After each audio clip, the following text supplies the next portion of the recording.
You're going to Disney World, the 5 most beloved words in the English language, because it means that you're headed to the most magical place on earth. But we've got 8 questions you've got to ask yourself before you go. Let's get started.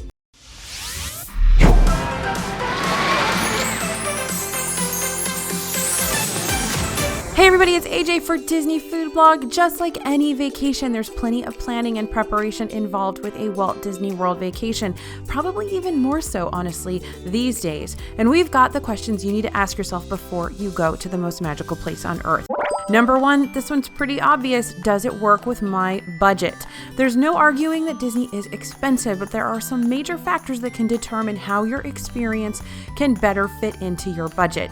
The big one is where to stay.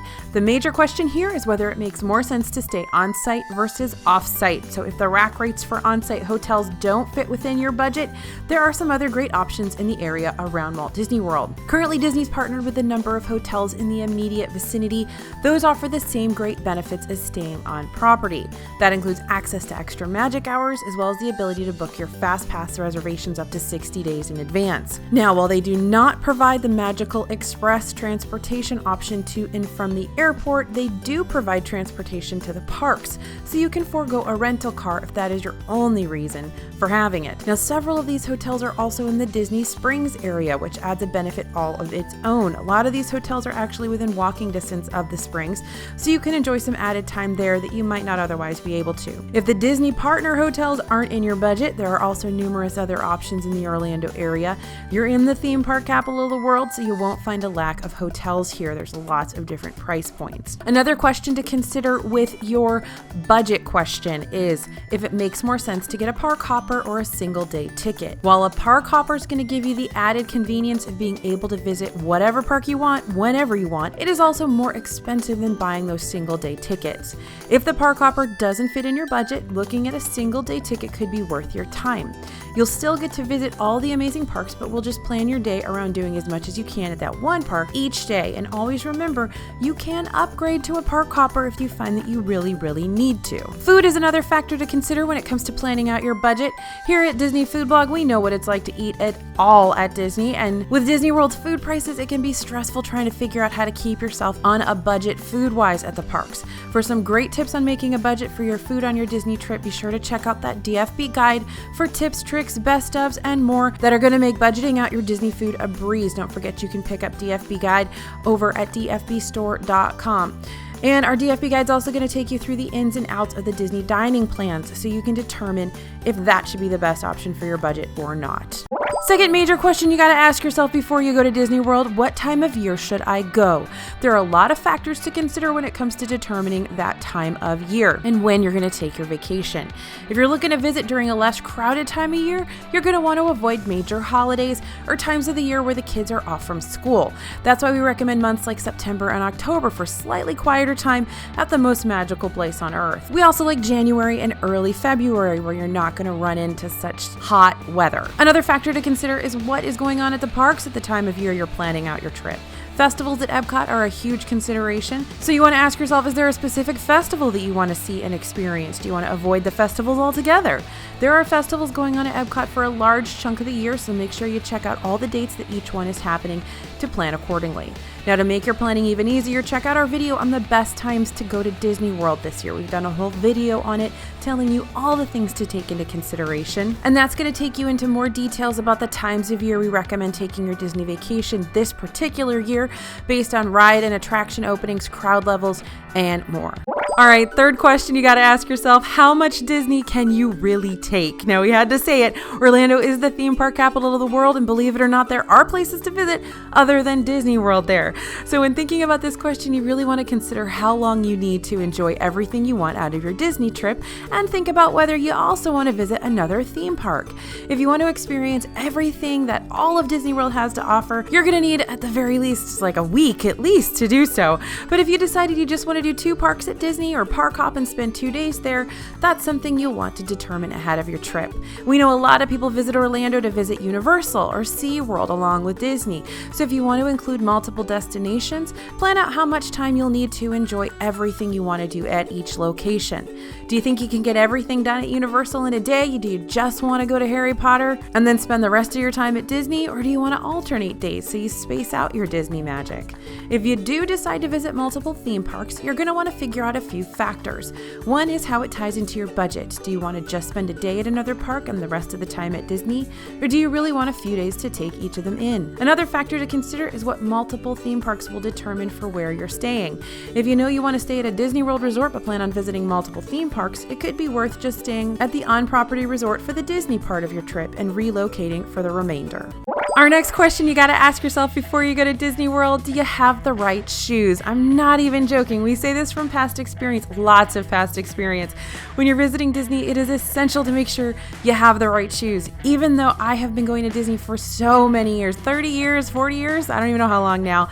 I even just last year, I had to go to an event at Disney. I had to wear heels and it was a disaster. I had giant blisters for weeks, you guys. So it really does make a difference. You're going to be walking a lot. Just wait until you see that step counter. So having the right shoes can determine whether you will end the day with painful blisters or not. Now, we personally love wearing Tevas for our days in the park. This isn't an ad. It's just something that always has worked for me, that particular type of sandal. And it's a few reasons why. One is that they're comfortable and supportive shoes, unlike a lot of flip-flops. They also have a strap that connects all the way around so your foot won't be slipping or sliding out of it if you ride water rides or if you walk through the rain. These are also ideal for dealing with any of the Florida weather issues. Chances are you're going to experience at least one sudden downpour on your Disney trip. It's just the way Orlando works. And while sneakers are great supportive shoes for walking in, the rain also means wet sneakers. So Tevas or other sandals like that are meant to get wet and dry quickly are great for all types of weather, and definitely a type of shoe to bring for your days of walking all the way around the world. Now, if you're going in the winter and you know you're probably not going to be riding a lot of water rides and there's not as much rain in the winter, then those broken-in sneakers are perfect. And here's another tip that I've put on this channel before, but it comes in really handy, and I've heard from a lot of you that it's a great tip. If I find a good pair of shoes that works really well for me in the parks, I'll usually buy 2 pairs of them and bring 2 pairs of them. That way, if one of them gets really wet or really stinky, then I can just wear the other ones for a while and let those first ones air out. All right, next question you've got to ask yourself before you go to Disney World: what are the items I must bring with me? Along the same lines of whether you have the right shoes, such a huge one, you'll also take the time to figure out what other items you have to bring. Now, we've got lots of packing lists, videos here on DFB Guide, but we're going to kind of focus on a couple questions to ask yourself here. Do you have weather appropriate clothing? Like we mentioned above, rain is a frequent occurrence at the parks. While Disney does sell ponchos around the park, they're way overpriced. So if you have a rain jacket or poncho at home, it's a very good idea to pack and bring that with you for your trip. That way you can bring it to the parks with you and have it ready for any rain thrown your way. Now remember, there's lots of ponchos that are packed really tiny and fit easily into your park bag, so that's a good choice. Looking at the forecast for some predicted temperatures will help tremendously when figuring out what to pack. For those hot Disney days, you're not going to want to be boiling in a pair of jeans and a sweater, and believe it or not, Orlando does sometimes get really cold, so you'll want to prepare for that in your travels as well. And believe it or not, sometimes it can go back and forth. The biggest thing that I can recommend, especially if you're traveling to Orlando during those kind of edge seasons where it starts out 50 degrees and then it gets up to 80 degrees in the middle of the day, is you're going to want to layer. So you're going to want to make sure that you bring that sweatshirt to wear on top in the morning, and then you can take it off, wrap it around your waist, or put it in your park bag when it gets to be 80 degrees outside. Because guess what? If you're waiting for the fireworks, it's going to get cold again, so you're going to need that sweatshirt again. So layer. Now for hot days, you might also want to consider products like cooling towels that are reusable, simply need water to get a comfortably cool temperature. These are a great addition to throw in your bag and have with you to cool down during a brutally hot day. We've also been known to bring those those little around the neck fans where you can actually kind of fan yourself with those battery powered fans when you're outside in those queue lines. Refillable water bottles are also a great thing to pack if you have the room. You'll want to stay hydrated at those parks, and it's all too easy to end up spending way too much money on water bottles while you're there. So make it easier and cheaper for yourself by bringing a reusable bottle that can be refilled at the water fountains or with free water from the counter service locations. On that note, bringing a backpack to the parks will help tremendously in carrying all these important items. It's also a great way to ensure you can have your hands free while walking around the parks. Next question you gotta ask yourself before you go to Disney World: has everyone in your party signed up for My Disney Experience, and do you have everyone connected? There's simply no way around it. The My Disney Experience app has become essential for doing just about everything around the parks. And as soon as you know who's going and when for your Disney trip, you're going to want to make sure everyone in your party has signed up for My Disney Experience and that you are all connected. That way, you can make sure that you're all linked together and are able to make any type of reservations for the entire group. In order to set up your My Disney Experience, it's probably best if each person either has a ticket or annual pass or a Disney Resort room reservation. From there, you can select the option to determine family and friends. If you're on the same room reservation, they should pop up automatically, but if not, you can link them by way of invitation. From there, you should be able to link the group together, and their names will appear each time you make a FastPass Plus or dining reservation. Since FastPass Plus reservations can be made 60 plus days in advance for resort guests, this is an extra important step to make sure you're able to get a FastPass Plus for everyone in the group for some especially popular rides like Flight of Passage or Slinky Dog Dash. Aside from FastPass Plus and dining reservations, there's another reason you're going to want to make sure well in advance that you and your group are all linked together. That reason is Rise of the Resistance at Hollywood Studios. Rise of the Resistance currently does not offer standby or FastPass Plus for guests. Instead, it operates using boarding groups for a virtual queue. When you enter Hollywood Studios, you open up the My Disney Experience app and navigate to the Rise of the Resistance page. There, you should see an option to join a boarding group. This works somewhat similarly to a FastPass Plus in that you must select the number in your group and pick those from your family and friends that will be joining with you. While the entirety of your group must already be in Hollywood Studios for this to work, if they are not on your family and friends group, they will not show up when you select this option. That's why it's so important to make sure in advance that you're all linked up, because it would be such a bummer to finally get a boarding group but to realize not everyone in your group was able to join. So for more info on how the boarding group works, you can also check out our video on Rise of the Resistance right here. Question number 7, are my kids tall enough to ride what they want to ride, and are they old enough to really get the most out of Disney World? So when taking the kiddos to Disney World, it's important to consider a few factors.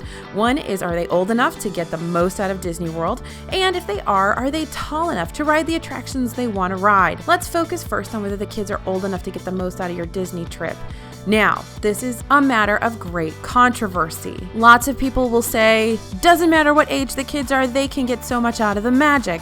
A lot of people will say, no, you definitely want to wait till your kid is 6, 7, 8, 9, 10, 11, 12, whatever age, so that they can really remember it and enjoy it, and you're not just carrying an infant around the whole time.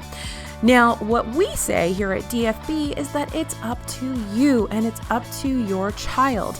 Kids are all different. Some of them are ready to go to Disney World and can't wait at a very young age. Some of them don't really care and don't really want to go until later. So only you know your child, so you want to be thinking about the following questions to see if maybe they're ready. Does your little one hate crowds, or will they hate riding around in a stroller all day? These are factors worth considering when it comes to deciding if now is the best time to bring them to Disney.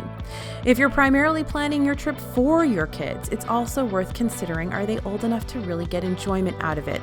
With free admission for kids 2 and under, it's tempting to say, hey, why not? And bring them to the parks. But just because their admission is free, the rest of your day is not. You will still have your own ticket prices to consider, as well as food and other expenses. All things to consider for both budgeting and planning purposes, especially if you're working around things like naps and those inevitable temper tantrums that we've all had them, myself included, and my son. They come. So no matter what, you know your kids best. You know if the characters are going to scare them. You know if they're going to want to ride the roller coasters. You know all that information about them. And if not, have them watch some YouTube videos. Have them get a feel for what going to Disney is like and see if they want to do it or not. If you know your kids are at the age that you want to bring them to Disney, the next question to consider is whether they're tall enough to ride the attractions they want to experience. All rides at Disney World will either list a height requirement or say that all heights are allowed. You can find all this information from multiple sources, from the Disney World website to My Disney Experience. The Disney website even has a full listing of all the rides across the parks with their height requirement listed. Now, it's a great idea to look over this list in advance before taking your trip, making note of your children's heights and making a list of what attractions they can ride and even which ones they cannot. That way, you and they will be fully prepared to temper expectations so they don't arrive at Hollywood Studios thinking they're able to ride Tower of Terror only to find out they aren't tall enough at the entrance. This can also help determine whether now is the right time for your kiddos to experience Disney. If all they want from the parks is to ride Rise of the Resistance or Slinky Dog Dash and they aren't tall enough, it's worth considering whether you should set your planning back a few years until they are. All right, last question you definitely need to ask yourself before going to Disney World. What are my must-dos on the trip? We talked about this a little bit before, but when planning out your trip, it's important to make notes on what you definitely want to do while you're there. This could range anywhere from rides and attractions to checking out an awesome restaurant. Once you have these priorities set, planning out the rest of your vacation will be significantly easier, along with the day-to-day plans while you're there. This can also help a lot in determining what time of year you want to visit. For example, if you desperately want to ride a specific ride, make sure you check that there aren't any upcoming closures or refurbishments that would prevent you from getting to ride it on specific dates. For example, Splash Mountain usually goes down in the January-February timeframe. So if all you want to do is ride Splash Mountain, maybe not go in January and February. Also, if there's a festival, decorations, or a hard ticket event you know you want to go to, make sure you plan your dates around when those are happening, making that your priority and picking the best dates for you and your party. Now, yes, it's true, there are lots more questions you can ask yourself before you go to Disney World, but these are 8 very important ones that you want to answer before you make that choice. As always, you guys, thanks for listening and thanks for watching. We're so happy that you're part of our family here at DFB Guide. Don't forget to hit that subscribe button if you're interested in finding out more from our channel, and you can also hit the notification button so we'll tell you when we have a new video available for you. This is AJ for Disney Food Blog, and we'll see you real soon.